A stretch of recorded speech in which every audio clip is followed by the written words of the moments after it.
today in our program from wherever you are. SIGA is an independent non-profit research and public policy institution that's based in Istanbul, Turkey. It's affiliated with Istanbul Zaim University. Its mission is to conduct high-quality research and analysis, educate the public and policymakers, train experts, and propose novel ideas and policy recommendations regarding global policies and relations impacting the Islamic world and the development and progress of Muslim societies.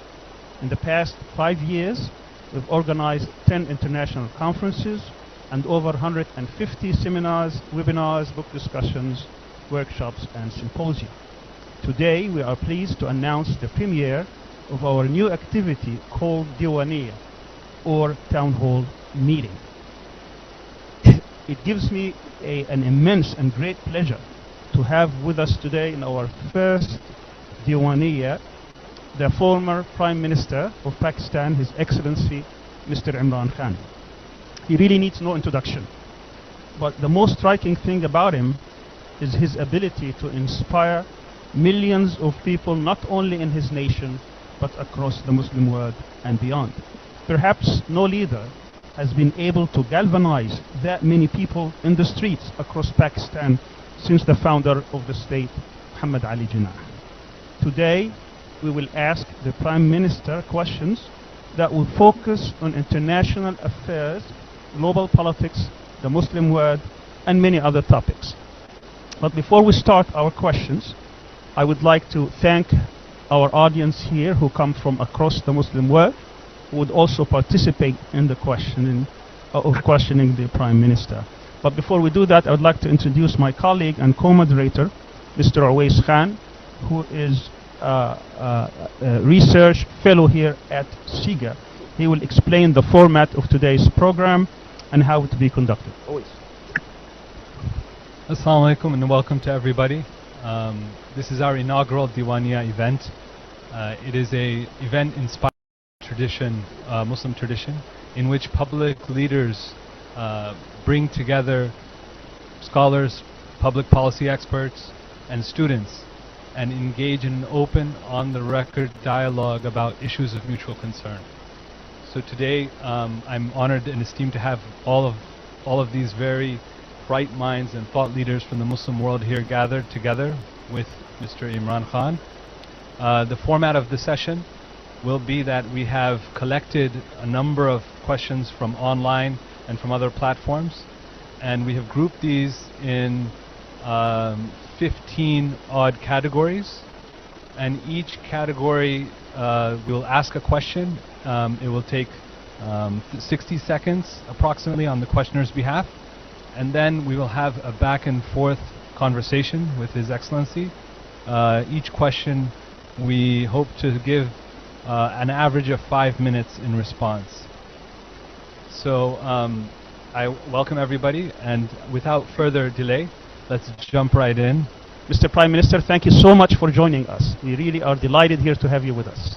The first question and the first segment involves world and regional politics, and the first question is about Russia, the United States, and the war in Ukraine.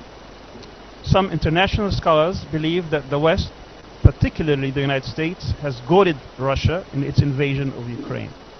They argue that ever since the fall and disintegration of the Soviet Union in 1991 and up until perhaps 2017, we had a unipolar world which the United States exploited in order to expand NATO, turn as many countries in Europe to become Western liberal democracies under its tutelage, and further weaken Russia.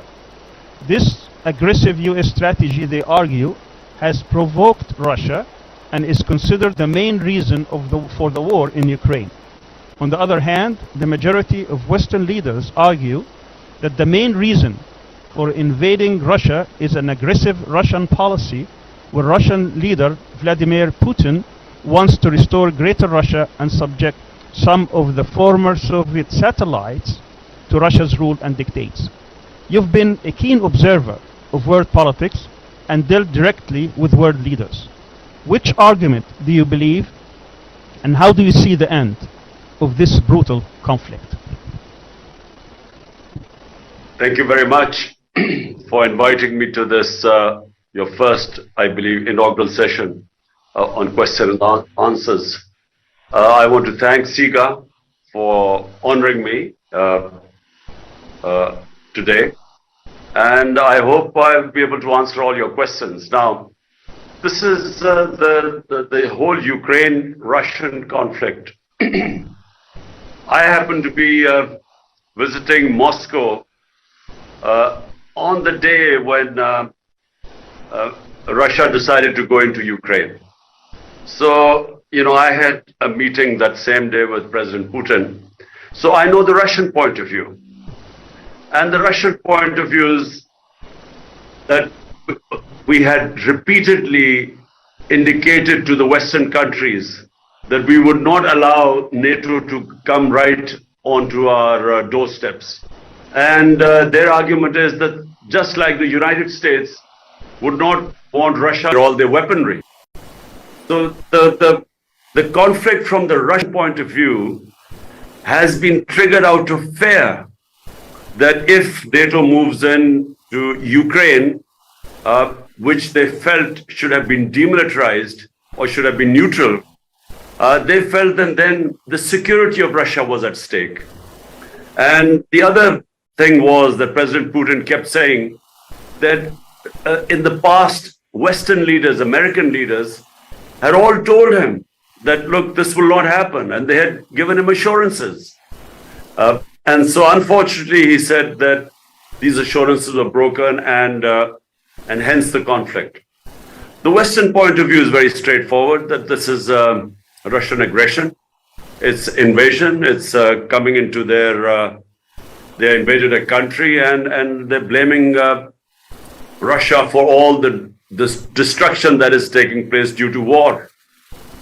So now my point of view, I basically feel that countries like Pakistan, we should not become partisan in this. We should not pass value judgments on this or moral judgments on this.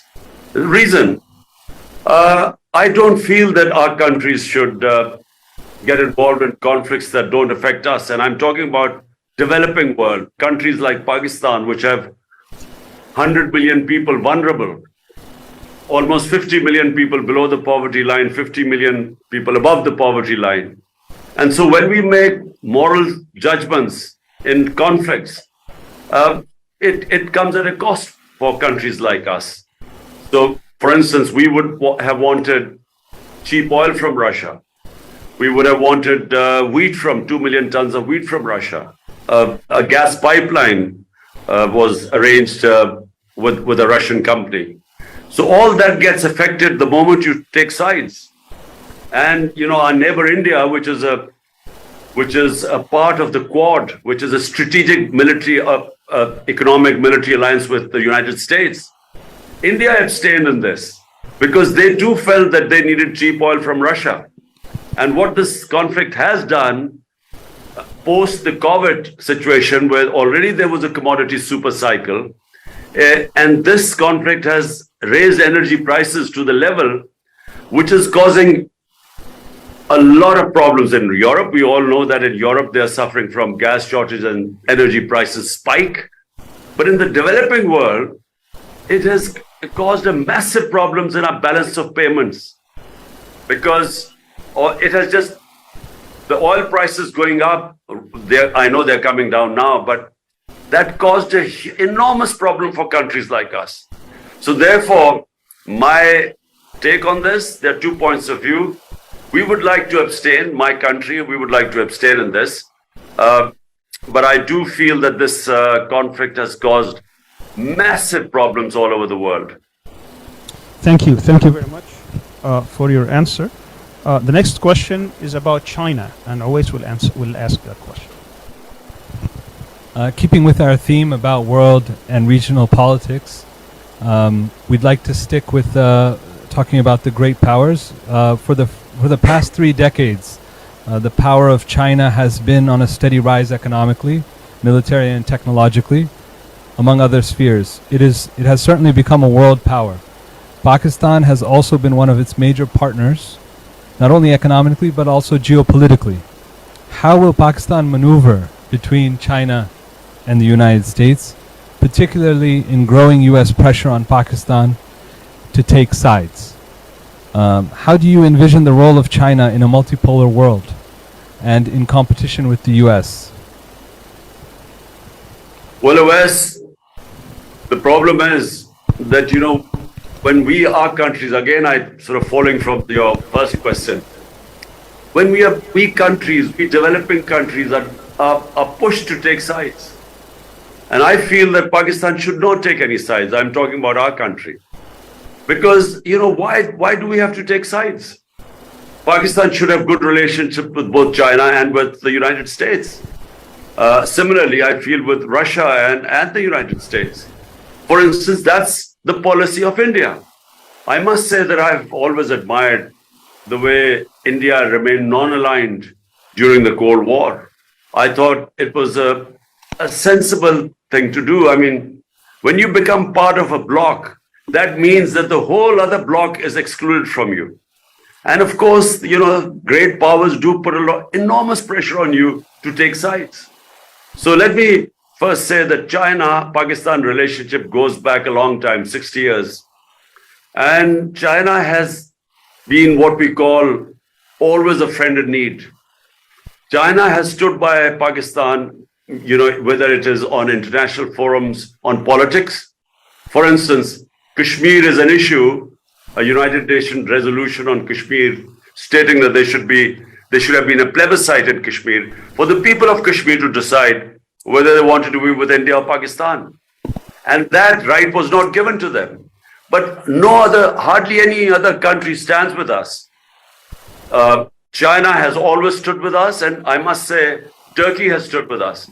But even Muslim countries, despite knowing the injustice going on in Kashmir, just like in Palestine, they do not stand with us. Which is, by the way, one of the reasons I feel that when we are told to take sides in a conflict like Ukraine, why should we? When things that are important to us, the Western countries don't take a stand or moral stand on it. And so I feel that, I think we should be non-aligned in this. We should be neutral. We should be friendly with both. But about China, I have seen the development of China in the last 30 years. And I must say, what they have achieved there is no precedence in human history of what China has achieved. They have lifted 700 million people out of poverty in the last 35, 40 years. It's never been done in human history. And when you go to China, the rate of their development is phenomenal. And I just do not think that Western countries will be able to compete with them. Because, the electoral politics, it has its limitations. I mean, the amount of maneuvering a democratic government which comes about through electoral politics, you have a lot of limitations. In China, what is considered national interest, the people stand with the government. And what they managed to do, like for instance, shifting populations, I don't think that can happen in Western countries.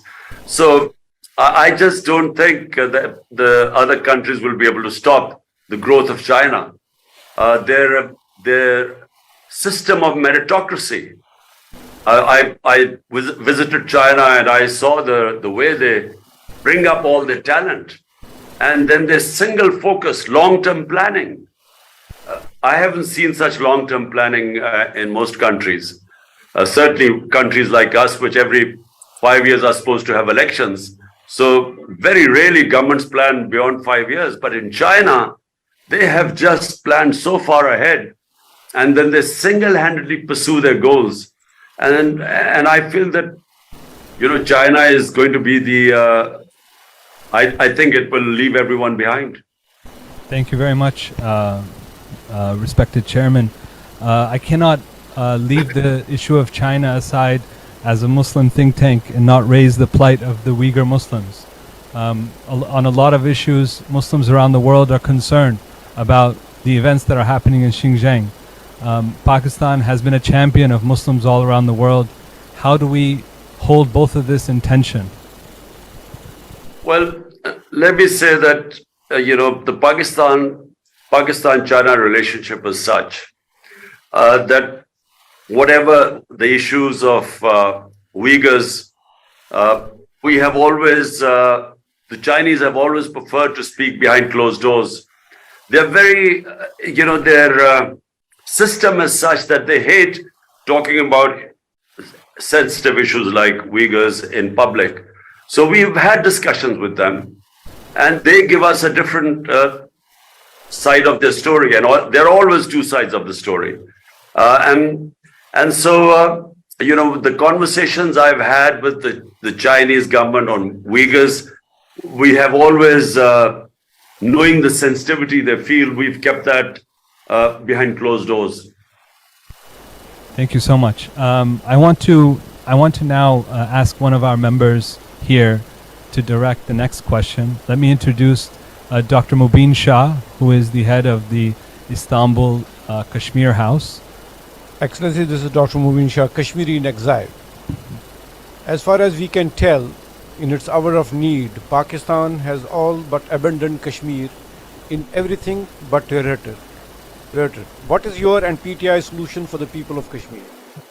When in power, how would you maneuver support for Kashmiri resistance movement, taking Ukraine as a model within Muslim world, with OIC as the biggest support factor to impose sanctions and back resistance of Kashmiris militarily?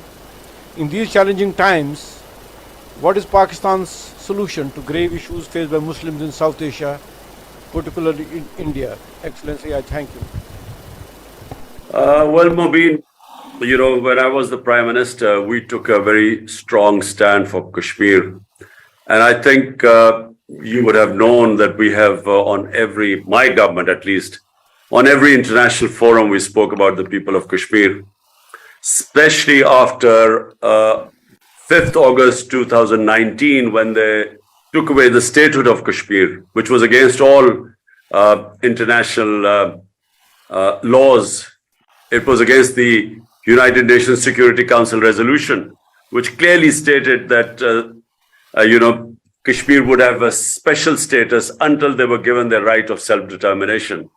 So without giving them the right of self-determination, they took away the statehood. So we stood with the people of Kashmir, and we broke all relationship with India. And that has remained up to this point. It's the case now that we actually have broken relationship with India, and at every international forum we have tried to put pressure on them. Now, apart from that, what else can we do? Give them moral support them everywhere. But when you say, I don't know what you mean. I mean, do you think we should militarily go into Kashmir, which is obviously clearly not an option? There are two nuclear armed countries. It's not a Ukraine type situation. Pakistan and India, the moment there is a conflict, I think there is always a danger that it will go out of hand. In Ukraine, for instance, if Ukraine had nuclear weapons, firstly, this might not have happened, this conflict. But had it happened, the whole world would have been petrified of a nuclear war. So therefore, with Pakistan and India, military solutions are not an option. Short of that, what else can we do? Well, raise it on every forum, and it has cost Pakistan quite a lot by breaking away all diplomatic relationships with India since 5th August 2019. So what kind of words of hope can you give the people of Kashmir? Because this is a very bleak picture right now. It's, circumstances always change. I am a firm believer that, you just keep pressure. People of Kashmir have patience. They have given tremendous sacrifices. Almost, 100,000 Kashmiris have been martyred in the last 30 years, or just about 40, or around about 40 years. But, they're resolute. They're not giving up. And this will, sooner or later, the Indian government will have to restore their rights. At the moment, the people of Kashmir are just deprived of all rights.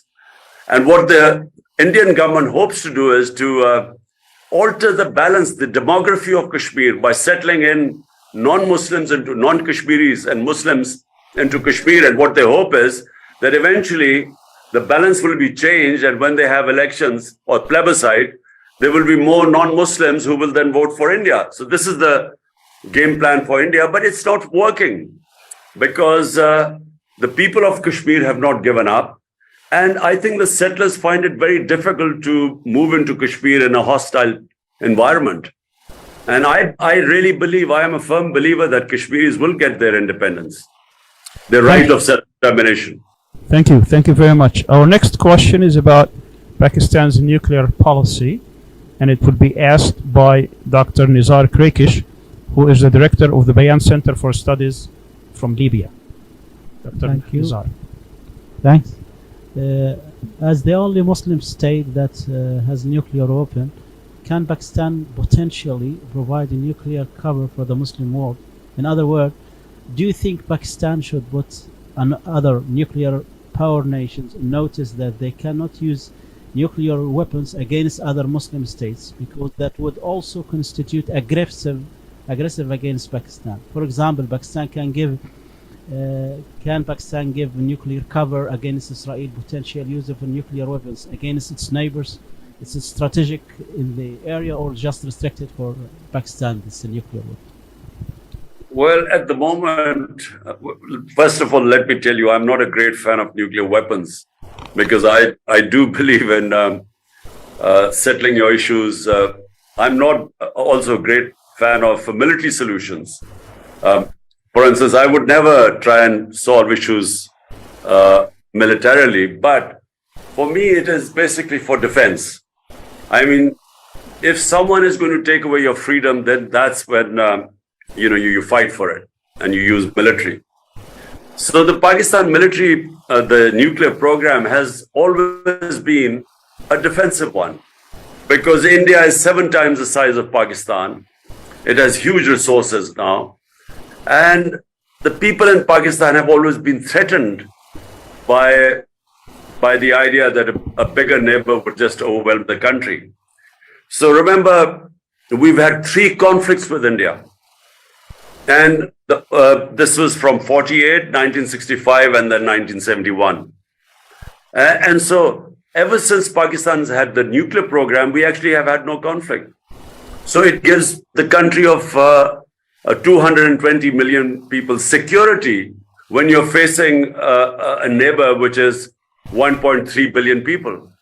And hence, it's a nuclear program for Pakistan is essentially defensive. So just to clarify this point, if in the future you were prime minister and a Muslim country was threatened with nuclear weapons, will you take action or just stand by? Well, I can't say right now that Pakistan will be able to stand up for other Muslim countries right now. I just think that, the idea of, I again repeat, the idea of a nuclear war, the idea that you will actually be face to face with another country with nuclear weapons is beyond my imagination. And I say this simply because, nuclear war is the end of the world. You must remember it's a suicide attack on the world because I don't think the world will be able to sustain or survive a nuclear holocaust. So, the answer to the question is simply that there are other ways that the Muslim countries can put pressure on the injustices that are going against the Muslim countries, and that is through the OIC. Unfortunately, right now, the OIC has not really fulfilled its role as an organization that would stand up for Muslim causes. Unfortunately, there are too many self-interests. There is not enough, governments are not enough representative in the OIC. In other words, they don't represent the public opinion. So the public opinion all over the Muslim world is the same. They feel the pain of what is happening, injustices in the Muslim countries. But when you have governments that have no connection with the public opinion, then they're not bothered what the public opinion thinks. And hence you find very few countries which have spoken out for Muslim causes. Because only those countries where you have Muslim democracies, where you have governments representing the public opinion, only they speak out against the injustices, say in Palestine and Kashmir and elsewhere. Thank you so much. We're going to move on to our second segment, and this is a good segue to talk about the Muslim world and the Ummah. I have with us Mr. Naeem Jinnah from the center, who is the director of the Afro-Middle East Center in South Africa. He's joining us online. Thank you, Uwais. Excellency, in many of your speeches, you have equated Western intervention in Iran to how the West interferes in the internal affairs of Pakistan as well. And of course, you know, many of us believe that there's a personal issue here for yourself also. Since the 1979 Iranian Revolution, Iran adopted a kind of policy of independence, neither East nor West as they called it, and coupled that, in fact, with hostility towards foreign powers, promoting what it regarded as its version of an Islamic state. That country, Iran, has now lived under sanctions for 43 years almost. Sanctions, destabilization, etc., with the objective, of course, of regime change in Iran. From a Pakistani perspective, how do you view Iran? A hostile power, a potential strategic partner, a competitor? And I ask this question particularly in light of your earlier comments about non-alignment, I think, which is a very valuable articulation. And how exactly is Western pressure on Iran similar to that on Pakistan?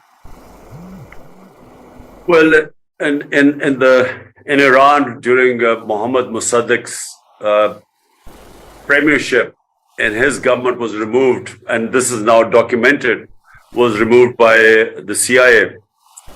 And it was because an independent-minded prime minister took over in Iran and wanted to make policies for the interest of the people of Iran. And so we all, you know, we all know what happened to him. You know, there was this, first of all, there was this campaign, propaganda campaign against him in the media. Then it was the opposition parties were paid to do demonstrations against the government of Prime Minister Mossadegh, and then his own party members were given money to change party affiliation, and eventually it was the final was the army which removed him. So it was a very similar pattern followed when my government was dismissed. But you know, let me just talk about Iran. I find that it is most important for a country to live with dignity and self-respect. I mean, that for me is the most important thing. You know, we Muslims, our oath with the Almighty is La ilaha illallah. There is no God but Allah. It gives us dignity, self-respect. We are not supposed to bow in front of anyone but the Almighty. And the Muslim countries, you know, when they become subservient or when they become client states, when they lose their dignity, you know, and unfortunately in Pakistan, we have suffered from this. I have found the Pakistan's foreign policy, vast majority of the people of Pakistan have found it very undignified, because we have relied on aid and we stretch our hands and we get money, or we fight other people's war, and then, you know, we participate. A lot of our own people die in this, and we do it for foreign aid or US dollars. And I think, you know, it has consequences for a society. Number one, the society never learns to stand on its own feet, because only when you stand on your own feet do you realize your strength.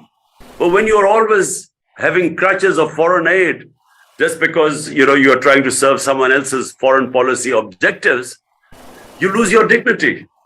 And for me, the people of Iran might have suffered, but, you know, they haven't lost their dignity.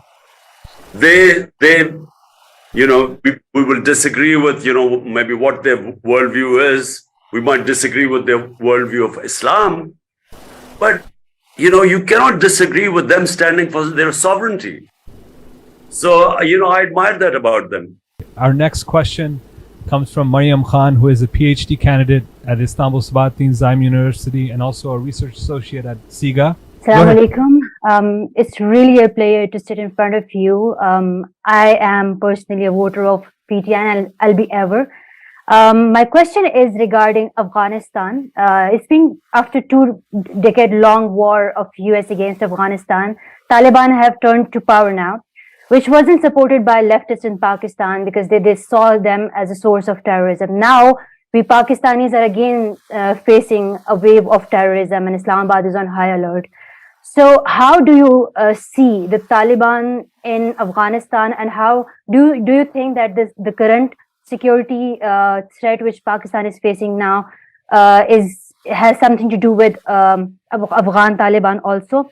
Also, you have supported a lot of laws like blasphemy law and religion-based laws, but on the same time you have criticized a lot of religious parties which were in the coalition. So how do you see the role of religion in the politics? Thank you so much. Okay, so first of all, you must differentiate between the Afghan Taliban and the Pakistan Taliban. The Afghan Taliban are completely different. Their aims and objectives are completely different to the TTP, which is the Pakistan Taliban. Who were the Pakistan Taliban? When the Afghan Jihad was conducted from the soil of Pakistan, it was conducted to what was called the tribal areas of Pakistan, or FATA. Now, these were areas adjoining the Afghan border. And all the sort of incursions into Afghanistan by the Mujahideen were from the tribal area. And a lot of the fighters also from Pakistan were from the tribal areas. And there were Pashtuns, which were the Pakistani. You must remember, Afghanistan is 50% Pashtun, and 2/3 of Pashtun live in Pakistan. And most of them along the border, the eastern border of Afghanistan. So therefore, there was a lot of Pashtun sympathy for the Afghan Jihad. So hence, from the tribal area, the border adjoining Afghanistan, that's where the fighters used to go in, and the Mujahideen used to operate. So when come 9/11, Afghanistan gets invaded by the Americans. Now Pakistan government took this stand, which I opposed. We should have stayed neutral. They started supporting the US war on terror. And so the same people who had been fighting jihad against the Soviets because they were foreign invaders now were told that because it's the US, if you fight against them, it's terrorism. So they turned against the Pakistan government. And so what we had was in tribal areas, the people turning against the Pakistan government, and they were called the TTP, the Pakistan Taliban. And so there were two different things. Afghanistan Taliban were not connected with them. I mean, they were connected vaguely, but not really. There was not real connection with them. So what happened was that after Kabul fell to the Taliban last August, the Pakistan Taliban were then asked by the Afghan Taliban to go back into Pakistan. And unfortunately, that was a great time for us my government was already negotiating with them so that we would do a resettlement of these people, because there were about 40,000 people which were moving into Pakistan, amongst them about 5,000 to 10,000 fighters, but their families too.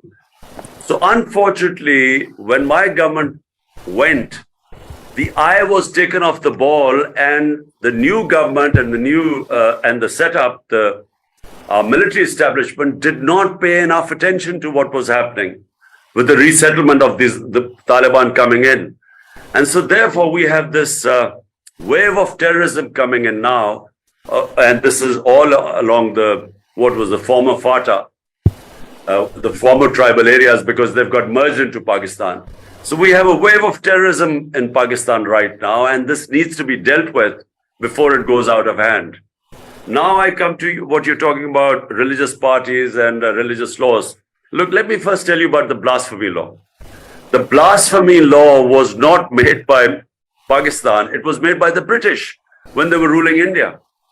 And the idea of the blasphemy law was that if one religious community, and remember there were multi-religious communities living in villages. There were Hindus, there were Sikhs, there were Muslims, there were Christians.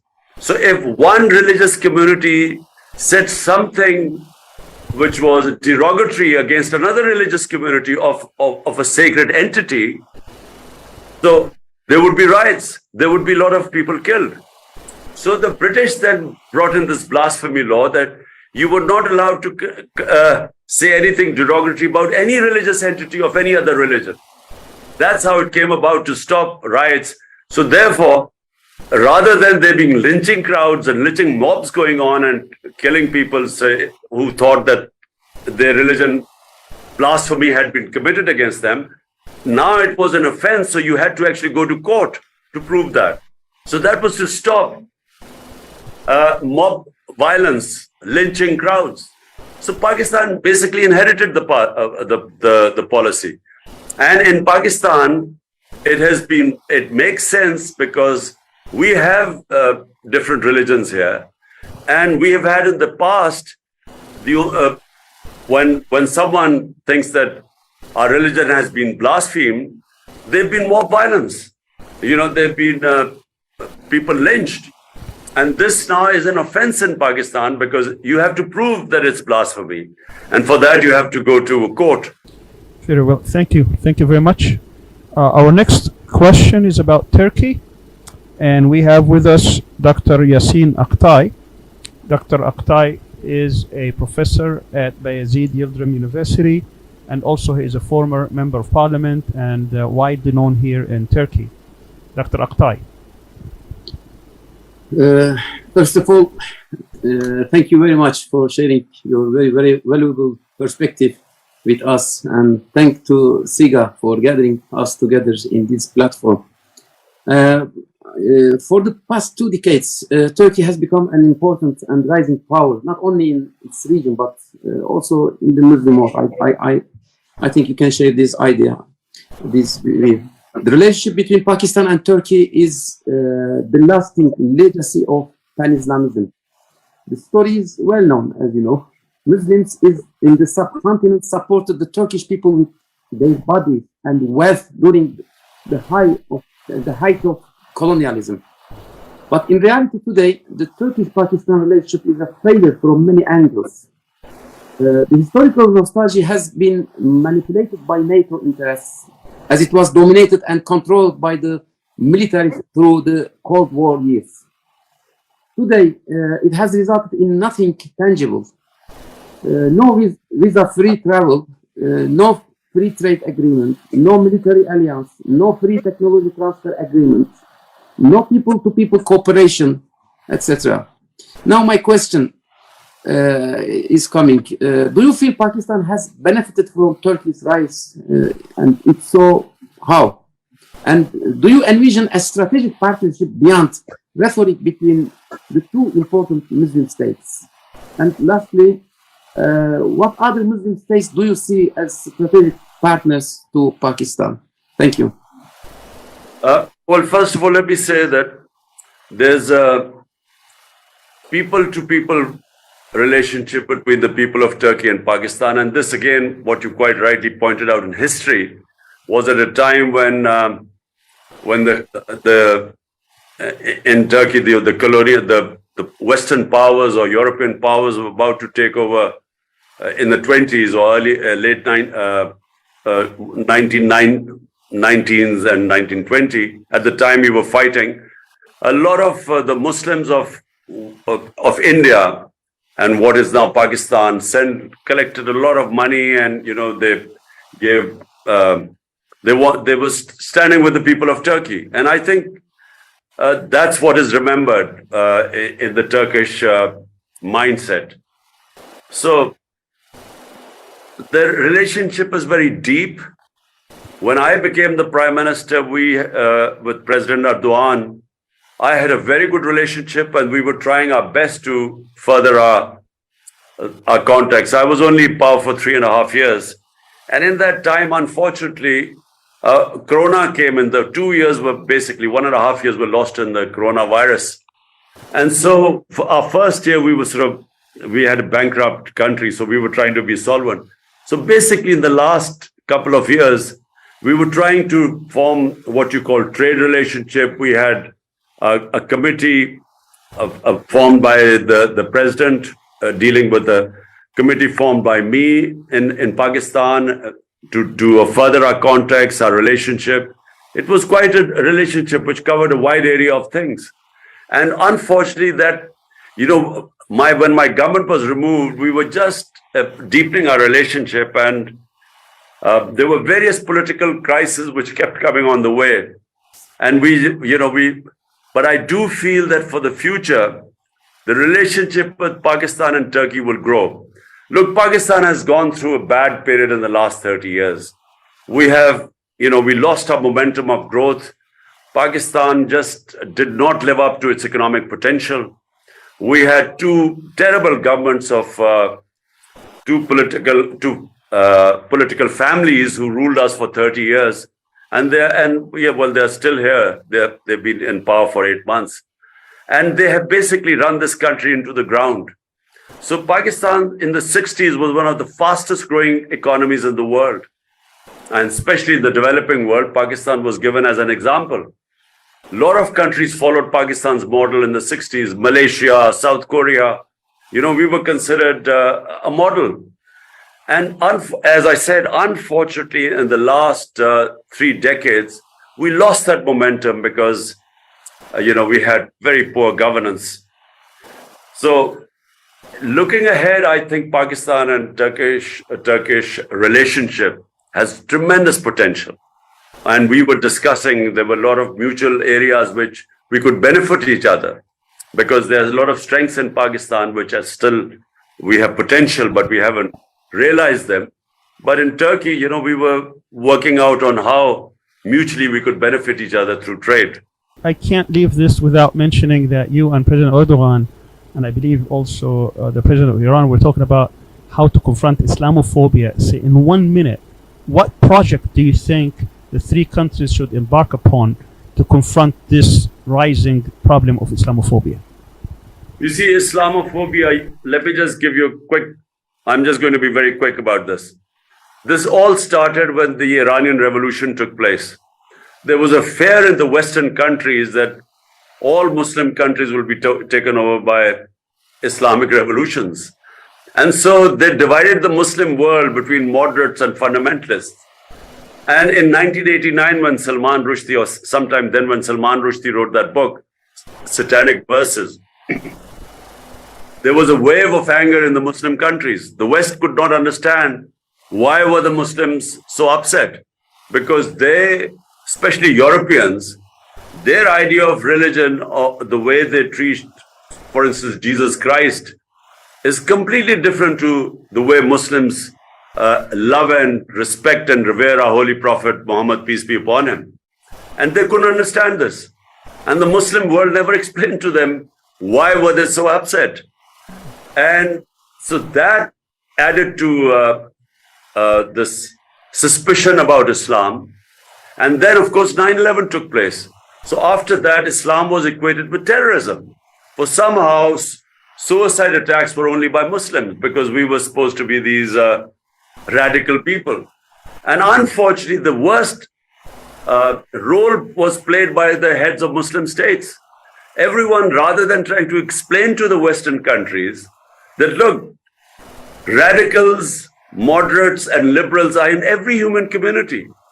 There is no such thing as radical Islam or Islamic terrorism.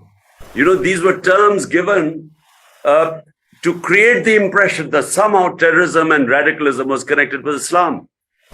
And the Muslim heads of state were so keen to become all moderates and liberals just to please the Western countries, they never explained to them that there is only one Islam, and that is of Muhammad sallallahu alaihi wasallam. And unfortunately, we never ever helped fight Islamophobia. We never, by never explaining anything to them. So Muslims in Western countries suffered a lot after 9/11 because, as I said, Islam was equated to terrorism. And there was this radical Islam. Muslims kept saying we're all against radical Islam. But how was the man in the West ever supposed to understand the difference between moderate and liberal Islam? So they thought of all of Muslims as sub-terrorists.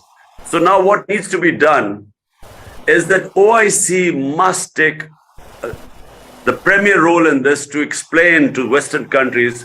They must form a body of scholars which will be able to speak to the Western countries in their own language.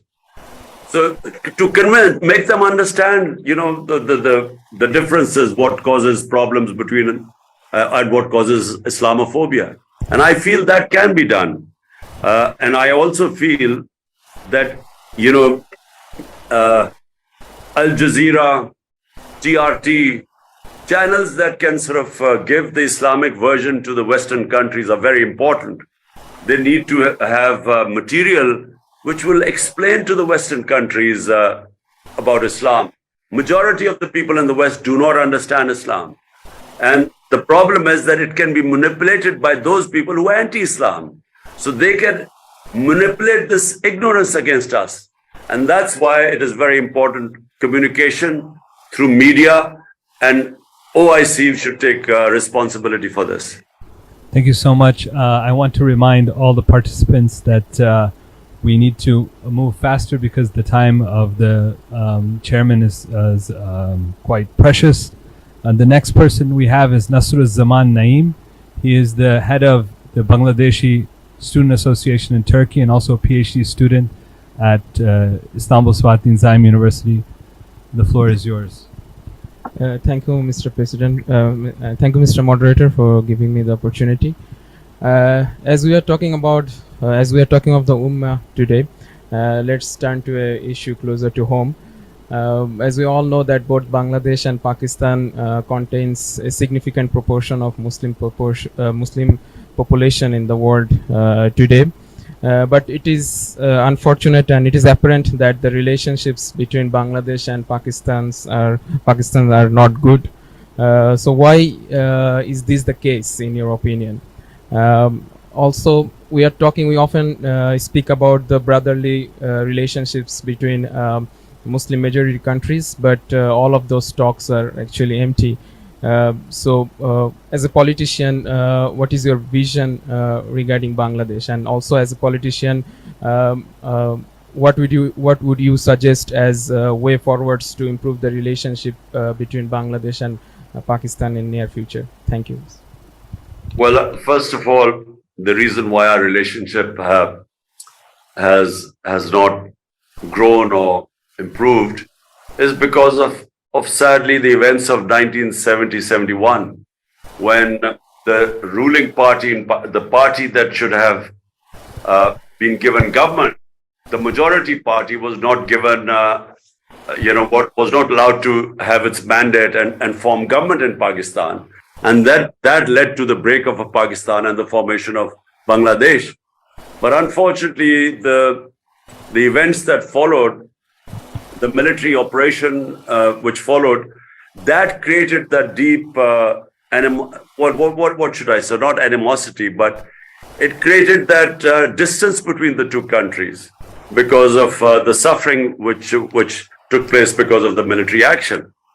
So my government, I reached out to the Bangladesh Prime Minister, and I also invited her to Pakistan.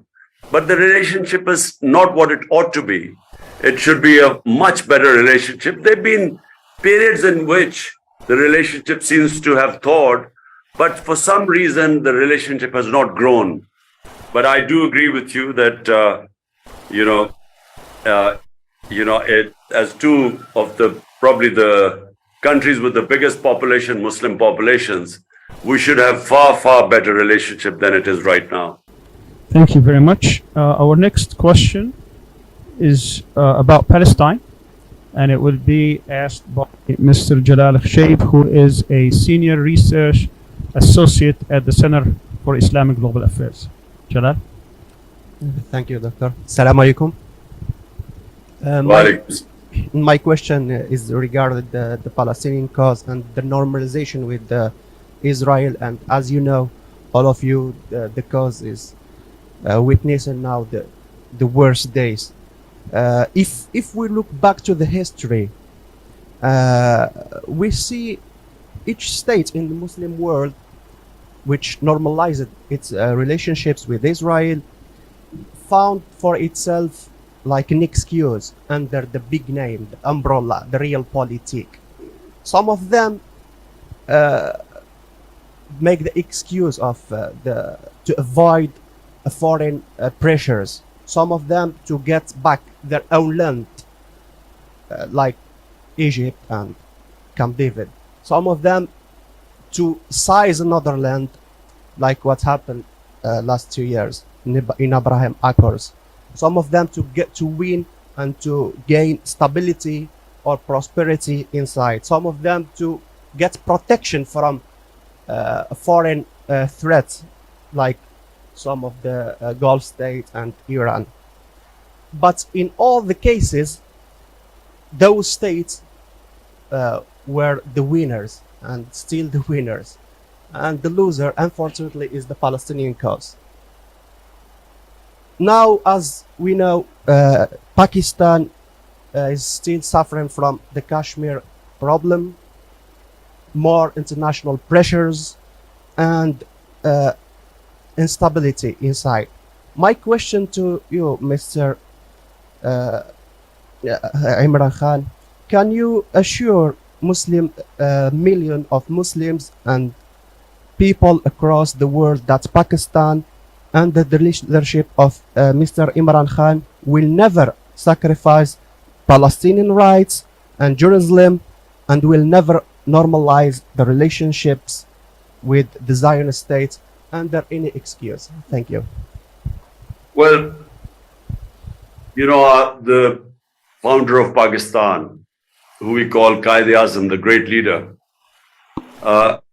you know, he in 1948 gave a statement on Palestine, and he spoke about the injustice which was being done to the people of Palestine. And he was very clear that Pakistan would not accept or would not recognize Israel as long as the people of Palestine were not given justice. So that has been basically the line of all Pakistani heads of state since then. And secondly, we have the issue of Palestine is almost exactly the same as the people of Kashmir. So the moment we give up, you know, our principal stand on the recognition of Israel, means that we give up on Kashmir too, because the issues are more or less the same. Then United Nations Security Council resolutions, which are more or less the same on Kashmir as well as Palestine. And you know, if we say that the moment we recognize Israel, then we have abandoned the people of Palestine for them to get a just settlement for a homeland. And then we cannot take a stand for the people of Kashmir either. So therefore, I don't think any Pakistani head of state will ever recognize Israel, no matter how tempting it is, because Israel is powerful in the sense it has huge influence in the United States. So United States being a superpower, every country wants to have a good relationship with them. So the temptation is that if you are friendly, if you recognize Israel, you will have good relationship with the US. But the problem in Pakistan is that it's a democratic country, and anyone who wants to go to the people, he knows that the public will never accept any head of state who's recognized Israel. Thank you very much. We have 3 short questions, if you may. Thank you very much for staying with us. The next one is going to be Salman Sayed, who is professor at the University of Leeds, and he is with us online. Very quickly, Dr. Sayed. One of your greatest achievements has been the popular mobilization of unprecedented scale in Pakistan. And I just want to ask you that how will you harness this popular will, not just to demand new and fair elections, but also to replace the corrupt current corrupt system inherited from the colonizers? You see, the problem, most of the developing world, or what you call the ex-colonies, all of us, the problems we faced are the same. We have struggled to establish rule of law, justice. I mean, justice means rule of law. Rule of law means that everyone is equal before the law. And when you have colonialism, basically the colonials are above law. And in Pakistan, unfortunately, and like most of the developing, like most of the ex-colonial countries, when they got their independence, the rulers mostly took the role of the colonizers, and they put themselves above law. And so when you do not have rule of law, corruption becomes one of the biggest symptoms of lack of rule of law, because the powerful elite goes above law, and when they start making money, the state institutions cannot check their corruption. And that's how countries become poor, not because of lack of resources, but the corruption of the ruling elite. That bankrupts countries. And that's the case with almost the entire developing world. It's certainly the case with Pakistan. We suffer because after colonialism, either we had military dictatorship, half the time we were ruled by military dictators, and military dictators clearly, when they take over a country, when they decide to impose martial law, they break the constitution. It's against the constitution and the rule of law. But unfortunately, when we've had civilian governments, so-called democratic governments, they also have put themselves above law, and which is why they have been able to make so much money through corruption and take the money abroad. And it's the same story in almost all the developing world. What you have in the developing countries are the ruling elites siphoning off money and taking it abroad. And that's how, if you ask me, one reason why Pakistan, which was rising rapidly and could not achieve its potential, should have been one of the big economies in the world. One reason is that we just did not have justice in our country. We had the ruling elite put itself above law. And when you have ruling elite above law, when the powerful cannot be held accountable by your institutions of justice, then the country becomes a third world country. It becomes eventually a banana republic. Thank you so much. I'm going to quickly give the floor to one of our senior professors, Dr. Munzir Kahaf, who is a professor of Islamic economics here at Istanbul Sabahattin Zaim University. Professor Kahaf. Okay, thank you. Of course, I thank SIGA and I thank you, Mr. Former Prime Minister, for being with us. But I really, you mentioned about the miracle of China and other examples. And of course, things vary from one country to another. You can't really apply the same model in repeating it as it came from China, for instance. Now, what is your model? What is your program for economic development in Pakistan? And especially, I want you to also be a bit specific on a few points. How would you fight corruption that is not really among the elite, but it had reached even the smallest employee in government or in any corporation even?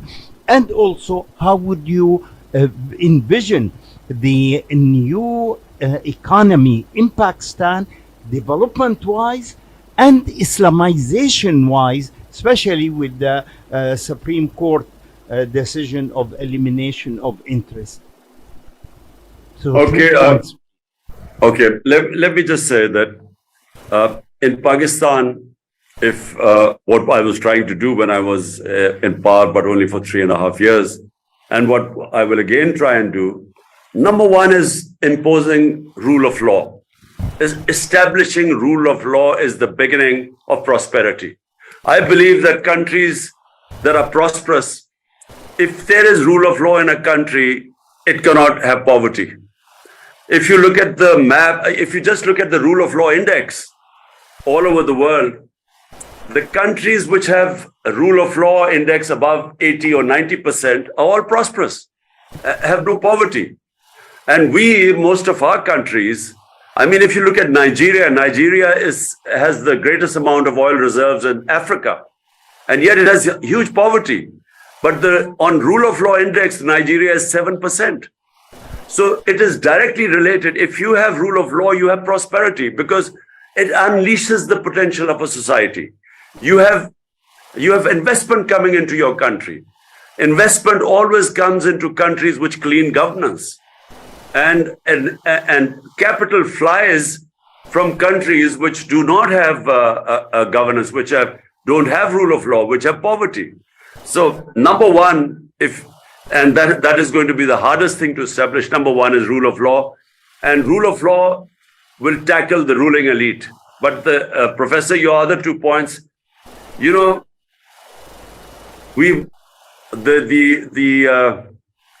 verse in the Quran about Amar bil Maruf wa Nahi anil Munkar, which says enjoin the good and forbid what is bad. In other words, the moral society or the moral values of a society matter a lot, because when you make corruption unacceptable, when you stand up for the good, strangely enough, some of the Western countries of Switzerland, Europe, Scandinavia, they actually work on Amar bil Maruf. The society rejects what is bad. The society fights. So corruption at the lower levels can be fought and what we started in Pakistan was the teachings of the Holy Prophet, Sirat-e-Nabi, because that's what teaches you ethics. And unfortunately, we haven't taught our children ethics through the Sirat-e-Nabi, because the Prophet's life, the way he established the state of Medina, the way he raised the morality of the society, the way he established the rule of law by saying even if my daughter steals, she will be punished. That countries before you have been destroyed, where the powerful, when they stole, were not punished, and only the poor, weak crooks were punished. And this is, the problem, not in Pakistan, all over the developing world. And next is education. You see, in Muslim societies, education has to be considered sacred, as it was at the time of the Prophet. We have not paid enough attention to education towards research and technology. And this is what I was trying to do in Pakistan. We were going to set up excellences of center in technology, because the future is technology. But eventually a country has to be sovereign. I believe that a country must stand its own feet, have dignity and self-respect, and that's what gives it strength. Because, you rely on your own resources. A human being that walks on crutches, his legs will waste away. If the bigger weight we lift, it strengthens us. Same with human societies. If you start depending on aid, which we have, and if you depend on foreign loans and IMF, you would never really learn how to stand on your own feet. So a sovereign country is the key for me for success. Thank you so much for this. This is the last question, Mr. Prime Minister, and it's from one of our sisters and concerning the empowerment of women. Dr. Yasmin Saib is also a research fellow here at the Center for Islamic Global Affairs. Dr. Yasmin? Your Excellency, thank you so much for giving us your time today. I think it's important for us to end this discussion by addressing the question of women and women's empowerment, as we have seen recently incidents in Iran as well as in Afghanistan. Many people have argued that no matter what, Muslim countries can never give women freedom and dignity. That's some of the prevailing arguments that we hear. And so I'd like to know, how do you view this issue, and how would you accomplish this matter in a society that is quite traditional and conservative in many regards, also in a balanced way, without falling into what I would say, Western liberal ideologies or traps even. Thank you. Okay, so look, first of all, I do believe that, the revolution, what our Prophet Muhammad sallallahu alaihi wasallam did 1500 years ago was a revolution, because he revolutionized the society. There were new concepts that came in, but one of them was he gave rights to women. We don't, we forget that long before the idea of women's rights in Western countries, 1500 years ago, rights were given to women, and in the last sermon of the Holy Prophet, he was very clear. He said, men have rights over women as women have rights over men. So the concept and dignity, of women. So in Muslim societies, if you look at Muslim societies, yes, sometimes when the idea, the whole idea of parda is such, which I feel that we haven't done enough ijtihad on, enough debate on it. But the whole idea of parda for me was protecting the family system, because Islam was very clear that the basis of human society is the family system. So in protecting the family system, the concept of parda came. But unfortunately, we never developed these concepts so that we can protect our family system as well as not stop the potential of our women to grow. And Muslim societies are still developing these concepts. Unfortunately, we have two extremes right now. On one side, we have women who are in the name of parda banned from public life. On the other hand, we have the Western liberal ideas about women's liberation. So I believe that Islam is what we call the middle way. Islam is not a religion of extremes. It says in the Quran, it's a religion of the middle way. But we haven't developed that middle way because there has not been enough research and not enough of debate in Muslim societies of finding that middle way. I do not believe that, the idea when they say the Western idea of the liberation of women, it's almost a competition between a man and a woman in the West now. I don't think Islam is much more the idea of a complementary relationship between a man and a woman. And I think that in Pakistan, in our conservative societies, I think gradually we are finding our way. But one thing that should not happen is, there's a clear verse in the Quran that there is no coercion in religion. You can't force people into religion. So when you do that, it doesn't, human beings have to be, the heart and the mind has to be won over.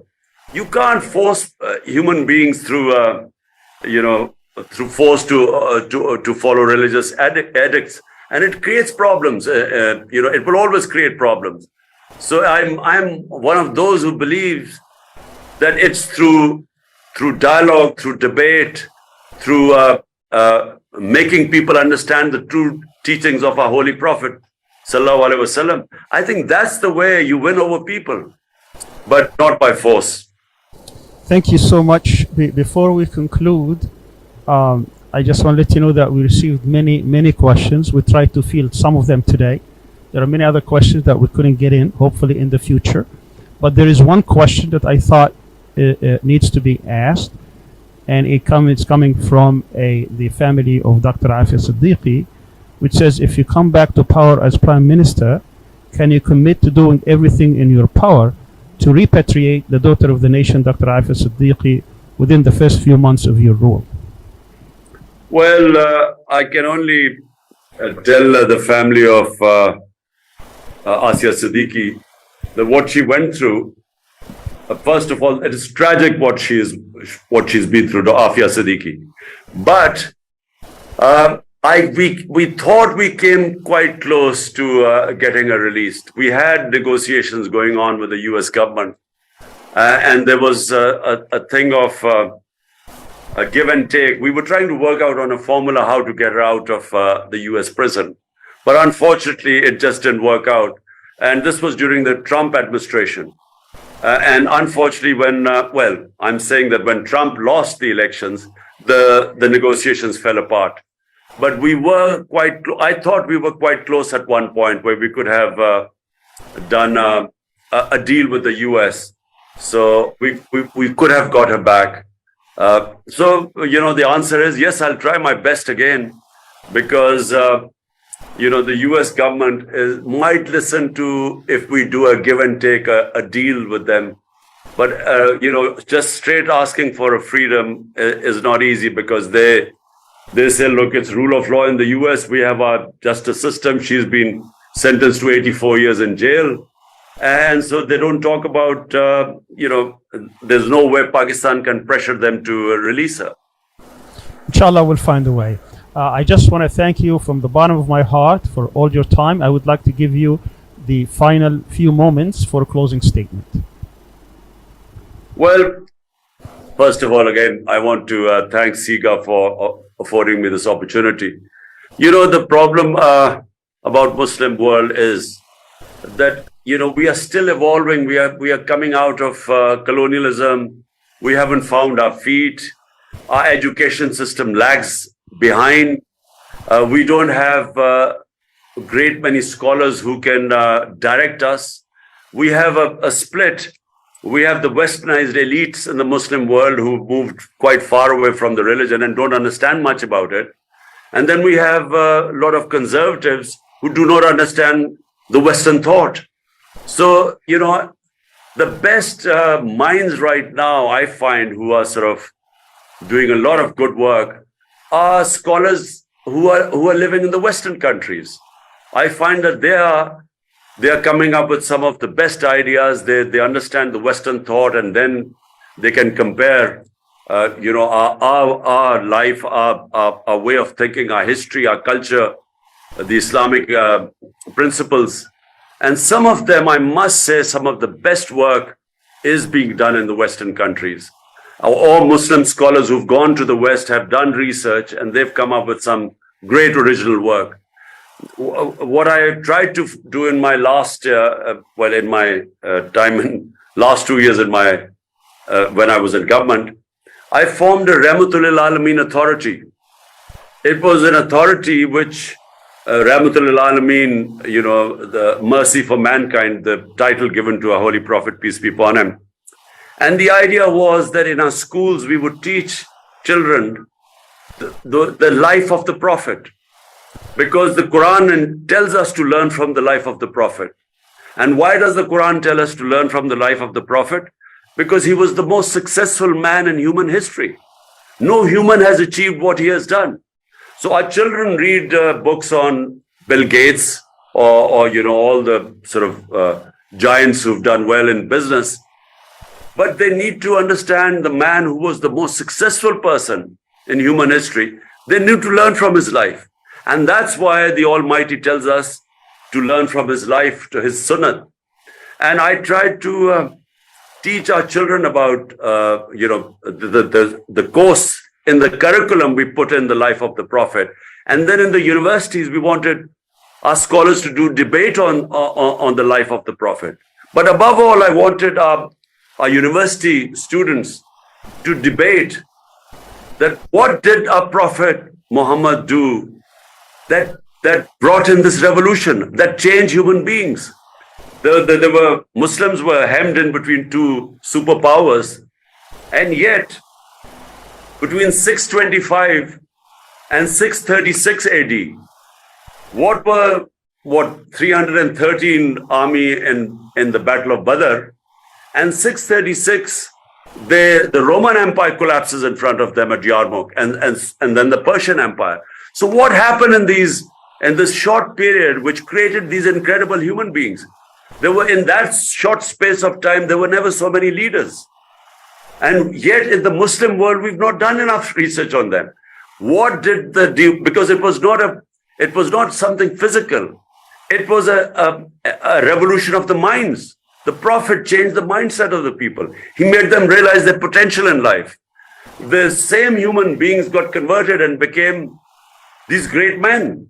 But and this is a fact of history, that between 625 to 636, in 11 years, from nothing, from a few 100 people, who migrated, or maybe 1,000 people who migrated to Medina from Makkah, and yet from there they became the greatest civilization of mankind.